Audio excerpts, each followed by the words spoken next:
Hemos mencionado que para hablar de la guerra con Chile tenemos que remitir a las fuentes. Las fuentes que son los documentos o testimonios de la época. Eh, Estos documentos, ya que estamos hablando de la guerra con Chile, eh, propiamente del siglo XIX, eh, usualmente van a ser documentos gubernamentales, documentos de guerra y todo ello, ¿no? Así como memorias, eh, claro, memorias, cartas y, y bien, imágenes también, lienzos posteriores. Todo eso son las fuentes, los que nos van a dar, en cierta manera, un aspecto de la historia o de la realidad histórica que se ha vivido en esa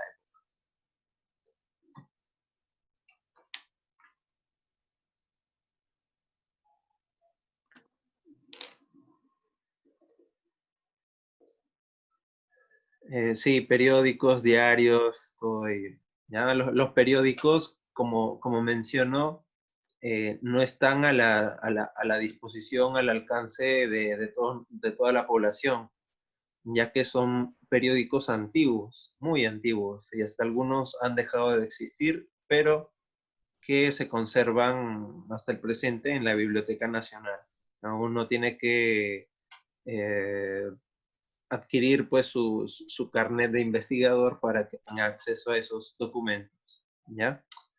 Eh, Miren, en cuanto a los periódicos, es muy importante que sepan discernir esto. Tengan en cuenta eh, la confiabilidad de los periódicos. Muchas veces los periódicos toman partidos de uno u otro personaje, ¿ya? En toda la historia, desde la aparición de los periódicos, va a haber diferentes visiones en las cuales van a informar, ¿ya? Por ejemplo, en el presente, no va a ser igual un periódico del comercio con pues un periódico, El Chino, Ajá, y todos esos periódicos chicha, ¿no? Todos te van a informar sobre el acontecimiento de la pandemia, pero no de la misma manera. Similar cosa va a pasar desde la aparición de los periódicos. Ya en este caso, el, la guerra con Chile. Van a tomar posición, algunos periódicos van a estar a favor de Piérola, otros de Mariano Ignacio Prado, otros que van a ser pues eh, un poco más arraigados a los personajes de la época que han participado, en este caso los de Cáceres, los adictos a Cáceres, y nada, eso para que tengan en cuenta, ¿ya? Entonces vamos a seguir. Ya les había mencionado la clase pasada que uno de los mayores personas que han abarcado el tema de la guerra con Chile y exactamente eh, la personalidad de Miguel Grau es Guillermo Sonday, ¿ya? Eh, no es tanto historiador, sino más bien un periodista que hace también de historiador. ¿No? Usualmente en el trabajo de historia, en el oficio del historiador suelen pues meterse otras personas a usurpar este trabajo que es propio del historiador, pero de algún otro modo hacen una especie de monografía para distribuir a la población, ¿no? Al igual que los youtubers, por ejemplo, Hugo Chugo de, de YouTube no es historiador, sino más bien es un técnico técnico informático, ¿ya? Pero no es historiador, ¿ya? Y todos esos youtubers que hablan de historia, ¿no? Hay que diferenciar de historiadores con manualeros de libros, ¿ya? Bueno, en este caso, Guillermo Sonday va de alguna u otra manera a, a enfocarse en el trabajo del historiador con respecto a grandes personalidades como es el de Miguel Grau. Ya he mencionado, tiene 6 tomos que lo ha editado el Fondo Editorial del Congreso y que es una obra de consulta para todo aquel que desea estudiar a Grau, ¿ya?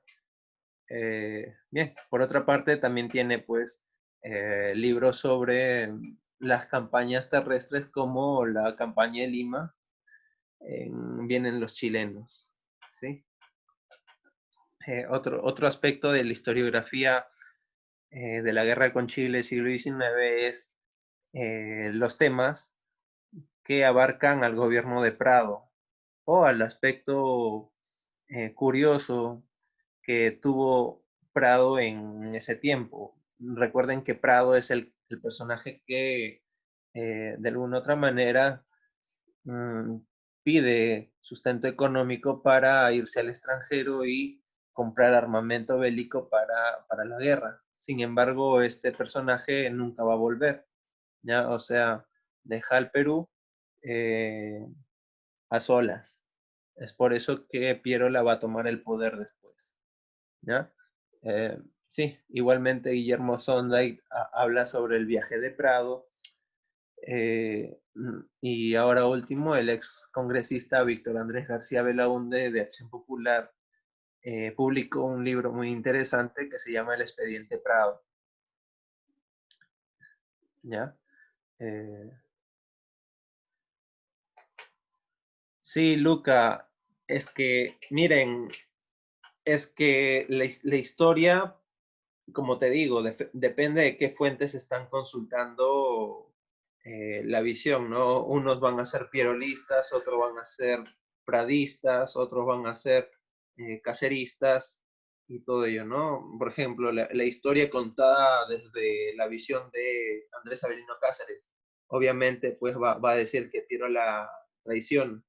Y igualmente las fuentes pierolistas te van a decir, ah, no, Cáceres pues tuvo otros intereses y todo ello, ¿no? Igualmente la historiografía de los pradistas también se van a decir qué aspectos tuvo o qué intereses tuvo Prado para que se fuera, ¿no? Del país. Eh, o sea, la historia no es única, sino más bien tiene visiones, ¿ya? Eh, claro, estos beligerantes van a contar la historia desde su punto de vista, ¿ya? Prado te va a decir de alguna otra manera, Cáceres te lo va a contar de otra manera, eh, y Prado también te lo va a contar de otra manera, ¿no? Eh, Prado se quedó en el extranjero, me parece que en Francia o en Estados Unidos. ¿No? Yo no he abarcado mucho el tema de Prado, ya que es muy interesante y muy complejo. Y eso que es solo pues sus comienzos, ¿ya? A las finales pues va a ser uno de los más influyentes presidentes. Incluso en el siglo XX, mediados del siglo XX, va a asumir la presidencia su hijo, ¿ya? Manuel Prado y Ugarteche. Sí, eso es. Mm, ya, pero vamos a ver de poco a poco. Estas cuestiones de debate lo vamos a ver más que nada en la próxima clase que viene a ser la campaña terrestre. Ahí sí se va a desembocar eh, muchas contradicciones con los personajes peruanos, ¿ya? Justamente porque van a tener muchos intereses que van a llevar a estos personajes a tomar decisiones eh, muy, muy feas para el Perú, ¿sí? Bien, entonces, estos son las dos, bueno, podría mencionar las dos obras de la historiografía pradista que tenemos para estudiar, ¿ya? Esto lo pongo para los que deseen estudiar historia. Me imagino que aquí hay, o tal vez no hay estudiantes que quieran estudiar historia, ¿no? Pero es importante para la formación, ya que en YouTube se nos cuenta cada cosa y no es pues de quedarnos con el YouTube, ¿no? El YouTube no puede decir algo, pero es una verdad parcializada, ¿ya? Más bien debemos de consultar a las mismas fuentes primarias, ¿ya? Estos son fuentes secundarias, por cierto, ¿ya? Que son fuentes ya tocadas por historiadores. Sí, Ani, eso vamos a tocar ahorita. Y Quique, ¿ya? Y Angamos también. Ya, sí, ahora sí. Bien, entonces, la semana pasada, bueno, esto lo he sacado de su libro, que es una leyenda ya muy didáctica, que nos menciona, ¿no? El recorrido de la flota naval peruana con la chilena, ¿no? La flota naval peruana es el rojo y la chilena es eh, ¿cómo se llama? El recorrido del Huasca, ¿ya? Los chilenos igualmente van a estar aquí. Eh, si se dan cuenta, todas las campañas o todos los combates se van a dar en, en la zona fronteriza de Perú y Bolivia, ¿ya? Por ejemplo, Iquique y aquí en Amos, ¿sí? Poco o nada entramos al territorio chileno, salvo aquí, ¿ya? Eso es. Para que tengan en cuenta, deben tener presente esto, que el ganador de la campaña marítima iba a tener pues ya la campaña ganada, o sea, la guerra ganada, ¿sí? ¿Por qué? Porque justamente al no haber protección en las costas territoriales del Perú, los chilenos podían desembarcar o podían de alguna otra manera tomar ventaja sobre el Perú, ¿sí? Y eso es lo que pasó. También les hice discernir esta imagen muy interesante, en las cuales les dije que sean muy minuciosos y muy observadores. Si bien es cierto, tenemos aquí tres flotas, sin embargo, la del Perú viene a ser la del medio. Y no sé si ustedes distinguen, no sé si se acordarán de qué país eran estas flotas. Eh, a ver. Bretaña, Sí, de Inglaterra, profesor. Inglaterra. Sí, Inglaterra, chicos. ¿Ya? Eran embarcaciones inglesas.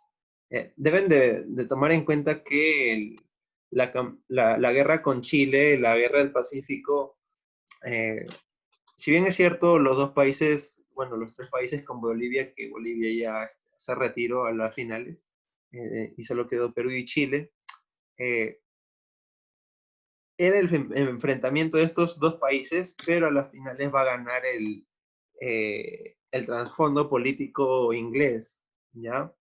Justamente porque los chilenos, al ser apoyados por los ingleses, hemos dicho que todo apoyo no es pues sin interés.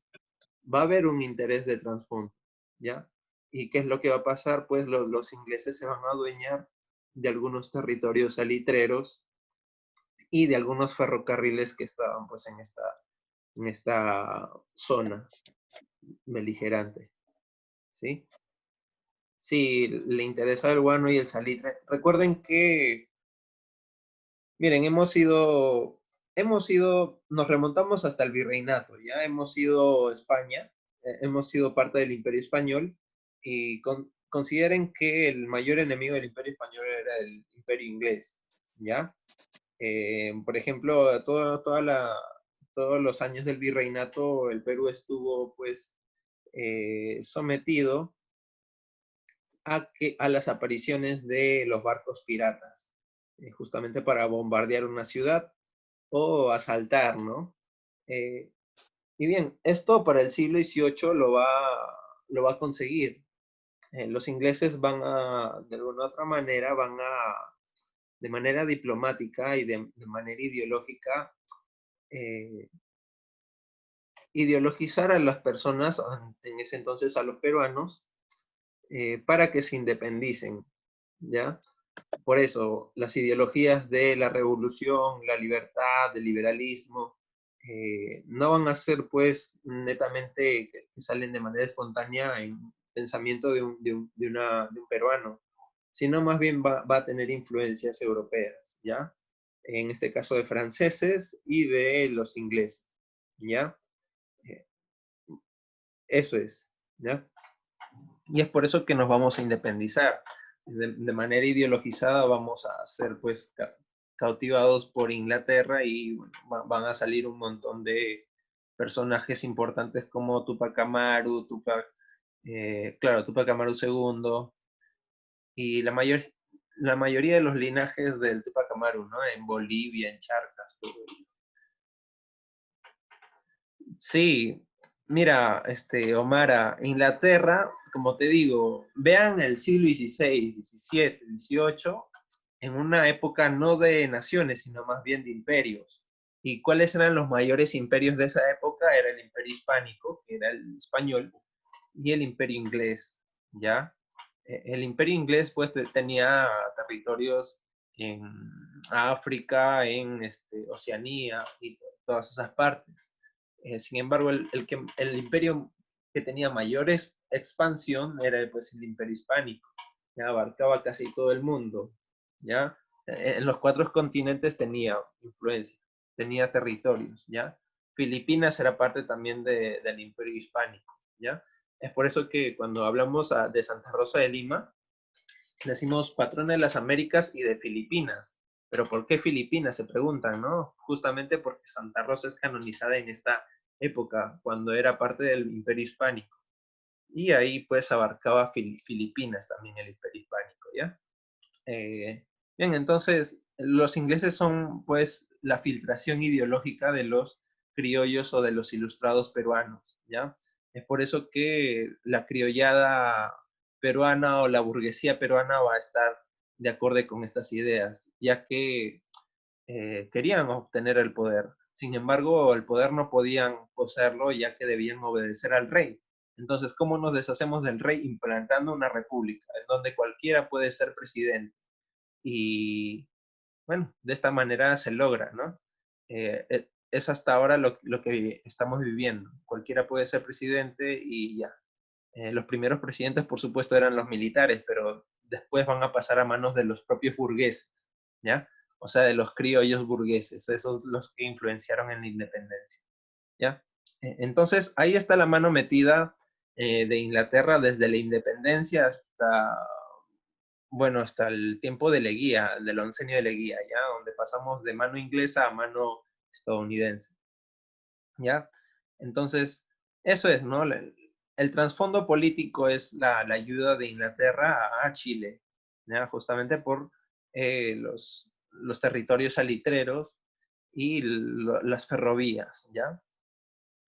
Sí, igualmente va a tener un conflicto ahí con Argentina después, pero eso ya es propiamente historia de Argentina, no lo vamos a ver nosotros, ¿ya? El combate naval en el Pacífico, nos dice. Como verán, esta fuente es inglesa, ya está en idioma inglés, ya son 2 buques ingleses, eh, en las cuales ayudan a... eh, eh, ¿En dónde, Omara? ¿En dónde, Omara, nosotros ayudamos? ¿En la campaña de Filipinas, con Argentina? Filipinas, digo, Malvinas, Malvinas. Sí, Malvinas. Sí, pero eso va a ser posterior, ¿ya? Eso lo van a ver el próximo año, ¿ya? En los gobiernos, en el último gobierno militar de Argentina, ¿ya? Con Rafael Videla. Sí, sí, sí, sí, sí, obviamente vamos a enviar muchos, incluso un avión recién comprado va a apoyar a la guerra con Argentina, ¿ya? Sí, pero eso lo van a hablar el próximo año, chicos. Ya, ahorita nos enfocamos al siglo XIX. Ya, estamos con la mano inglesa entrometida en estos aspectos políticos económicos de la guerra con Chile y vamos a pasar pues a la escuadra chilena y a la escuadra peruana. Tengan en claro que uno de los factores también decisivos para el triunfo de la guerra, en este caso por parte de los chilenos, va a ser la amplia mayoría o el amplio desarrollo que tuvieron con su flota naval, ¿ya? Nosotros, los peruanos, en ese entonces, éramos la flota más sofisticada del siglo XIX en Sudamérica.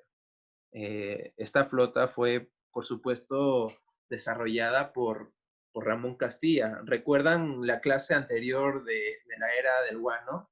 cuando les hice ver un gráfico, el porcentaje de en qué se estaba invirtiendo las ganancias del guano, y hemos visto que un 20% se le dedicó a la armamentística bélica, y sí, eso es fruto del guano. O sea, hemos tenido ya nuestra prosperidad del guano, hemos comprado buques y, bueno, como todo militar, eh, trató de alguna manera eh, dar al país una serie de modificaciones bélicas, ¿ya? Y se tenía para esa época la idea de que un país fuerte es un país armado, ¿ya? Eh, Eso es, justamente porque un país armado va a defender su soberanía, ¿ya? Y ese era el pensamiento de los militares, ¿ya? De los gobiernos militares. Sí, desde ahí, desde Ramón Castilla en adelante, no vamos a tener ni una modificación más, ni una adquisición más, ¿ya? Recuerden que estos buques, estos barcos, van a ser pues de mano europea, ya inglesa, francesa, holandesa, incluso estadounidense también, ¿ya? Eh, y sí, dado que en Europa y en Norteamérica se estaba dando la revolución industrial, ya no eran pues los campesinos, los latifundistas y todo eso, ¿no? Ya habían tenido su reforma agraria y por lo tanto tenían mayor manejo del desarrollo industrial, ¿ya? Nosotros recién vamos a tener nuestra reforma agraria ya algo fallada, sí, fallada en el gobierno de Velasco, que lo van a ver el próximo año. ¿Ya? Bien, entonces pasamos a desarrollar el cuadro de la escuadra chilena. Bien, no he encontrado otras fotografías de la escuadra chilena, pero aquí están, ¿no? Las más importantes que han participado en el combate. ¿Ya? Los dos máximos buques van a ser la fragata blindada Cochrane. ¿Ya? Nos quedan 10 minutos. Ya voy a avanzar un poco rapidito. Eh, Sí, sí, sí. Miren, nosotros, Perú, para ese entonces no va a tener fragatas, ¿ya? Los únicos que tenían por apoyo inglés eran los chilenos, ¿ya? Y blindados todavía, ¿ya? Dos fragatas blindadas, ¿ya? El Cochrane y el Blanco Encalada, ¿ya? Eh, Va a tener 4 corbetas. eh, no, no, no, vamos a terminar eh, claro, esta exposición y luego nos conectamos de nuevo para debatir un poquito, ¿ya? Ya, estas 4 corbetas sí van a ser hundidas, ¿ya? Sí, Luca, van a ser hundidas por astucia, más que todo, más que por fuerza, por astucia, ¿ya? Corbeta Chacabuco, el corbeta Esmeralda y el corbeta Aptao, y también el corbeta O'Higgins, ¿ya?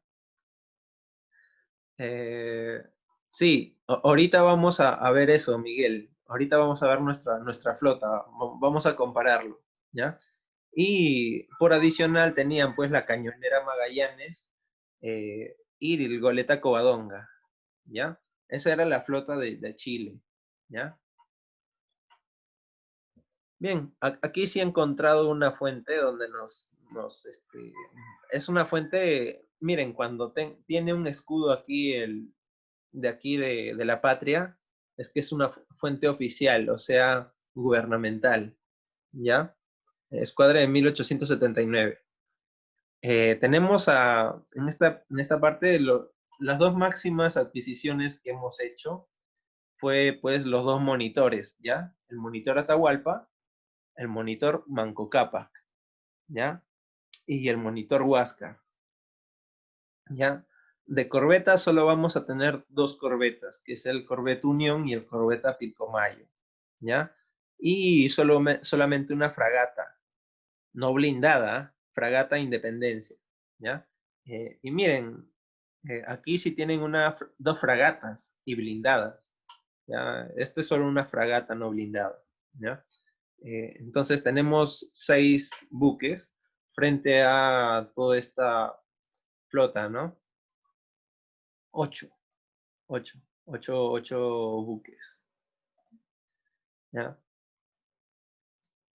Sí, sí, Eh, miren, sí, hay algunos que netamente no han sido derribados por los ingleses, sino más bien por accidente, ¿ya?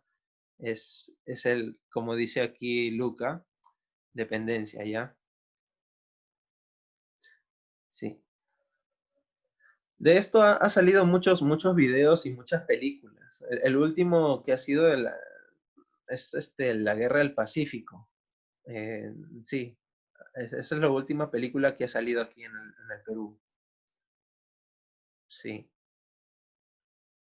Ya, entonces aquí les pongo, el combate naval fue decisivo para la victoria bélica. O sea, en general, tanto aquí en marítimo, en la campaña marítima, como la territorial, ¿ya? El combate naval pudo flexibilizar el tiempo de preparación de las milicias terrestres. ¿Cómo es esto, flexibilizar? Es más que nada el tiempo de preparación para las tropas pues, de la campaña terrestre, ¿ya? Para que se armen o para que puedan organizarse eh, en esa época, ¿ya? Mire, Ana, los submarinos solamente, bueno, yo creo que sí ha existido, pero los países aquí sudamericanos aún no tenían, ¿ya? Solamente tenía, pues, lo que viene a ser Estados Unidos y Europa, ¿ya? Sí. Submarinos recién vamos a verlos en el siglo XX, ¿ya? Aquí solamente tenemos barcos aquí de material, pues, de metal y de, ¿cómo se llama? De madera, ya, de maderita. Eso es. Ya, el combate naval pudo flexibilizar el tiempo de preparación de las milicias y sí, era el tema de organización.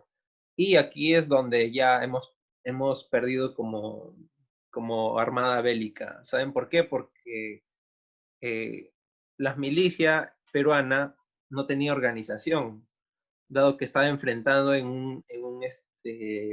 una crisis política, ¿ya? Pierolistas, pradistas y todo ello, ¿ya? Sin embargo, van a surgir lo que son, pues, los montoneros, ¿ya? Los montoneros que son, pues, las guerrillas, se puede decir, o grupos armados de campesinos que saltaron para apoyar a los militares, ¿ya? Justamente aquí, cuando les he mandado fragmentos de la memoria de Cáceres, me parece que resalta el tema, ¿no? De los montoneros aquí en Matucana y en Chosica, ¿ya? Sí, aquí en Chosica vamos a desplegar varios chilenos, ¿ya? Sí, sí, es eso, Miguel, ¿ya? Ya, paso. Ya, entonces, miren chicos, nos queda 3 minutos, voy a avanzar un poquito rápido, ya luego comentamos para... Sí, es un tema muy interesante y sobre todo la campaña terrestre, ¿ya? Combate naval de Iquique es donde, bueno, vamos en cierta parte a tomar ventaja, ¿ya? 21 de mayo de 1879. Aquí se enfrentaron el Corvette Esmeralda y el Monitor Huáscar, ¿ya? Monitor Huáscar va a estar desde el comienzo y así todo triturado después de los combates de Iquique, va a ir hasta Angamos, ¿ya? Y ahí es donde ya no va a dar más, ¿ya? Esta pintura es un óleo de años posteriores, ¿ya? Recuerden que las imágenes que vean sobre la guerra con Chile son interpretaciones posteriores, ya que no existía la cámara, ¿ya? Sí, sí, ahorita lo vamos a ver, Luca. Dado que no existía la cámara, solo se veía representado pues por óleos ya por artistas que tenían la evidencia, los testimonios de los sobrevivientes de esta guerra, ¿no? Y sí, eso es. O sea, las imágenes no son que allá la tomaron ahí y eso ocurrió, sino más bien es la imaginación del pintor con el testimonio de un sobreviviente, ¿ya? Sí, claro, obviamente nadie se iba a parar a tomar ahí una foto, ¿no? Le caía un bombazo y ahí quedaba, ¿ya? No existía ese tipo de capturas. Y el combate naval de Angamos, donde ya vamos a perder la guerra, se da el 21 de mayo de 1879. Aquí sí se meten toda la armada bélica de Chile. ¿Ya? Esa fue la estrategia de Chile, guardarse para ganar. ¿Ya? En cambio nosotros hemos salido con todo y bueno, ahí como que se hundió la Independencia y las demás flotas, ¿no? Aquí va a participar por parte de Chile la fragata blindada Cochrane, la fragata blindada Blanco Encalada, o sea, las dos más fuertes que tenía Chile, el corbeta O'Higgins, la goleta Covadonga, ¿ya? Y en parte peruana solo vamos a tener al monitor Huáscar, manejada por Miguel Grau, y el corbeta Unión, ¿ya? Al final queda el monitor Huáscar, ¿ya? Pero el monitor Huáscar no es netamente hundido, ¿ya? Ya que al monitor Huáscar lo rodean en un círculo, y ahí es donde ya fracasa ya el combate, ¿ya? Un poquito las imágenes. Luego de la transmisión vamos a ver esto ya. Ahorita voy a terminar la exposición. Miren, esta es una fuente también, una estampita, ya de Miguel Grau, Santa Rosa de Lima. Se lo regaló un padre dominico, ¿ya? Aquí dice Monitor Huáscar, octubre de 1879. En el camarote del contraalmirante Miguel Grau. Ya, estas son las personas que participaron peruanos en el combate de Angamos. Y estas pues son las exequias de Miguel Grau, ¿no? Miguel Grau recibido entre aplausos y muchedumbre. Estos son los